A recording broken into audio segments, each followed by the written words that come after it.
কিরে বাবা কিছু না জানা হঠাৎ করে চলে আসলি? আরে গাড়ি কার? এই গাড়ি ডেপুটি ডিরেক্টর সাদিক সাহেবের ছিল। তারপরে তোর গাড়ি? তোর গাড়ি দেখছো? পাগল পাগল ছেলে।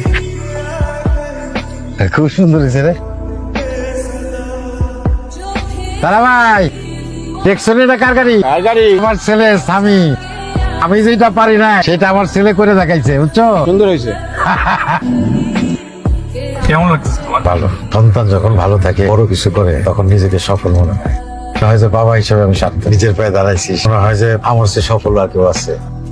আমি কখনো আমার বাবাকে জড়িয়ে ধরে চুমু খাইনি, আমার অনুভূতিগুলো প্রকাশ করিনি। আমি কখনো তাদের বলিনি আমি তাদের কতটা ভালোবাসি, গোপনে তাদের জন্য কতটা দোয়া করি। আমার একটাই চাওয়া, আমি যেন পূরণ করতে পারি তাদের সকল ইচ্ছে ও সকল পাওয়া। বাবা তুমি আমার যত খুশির কারণ।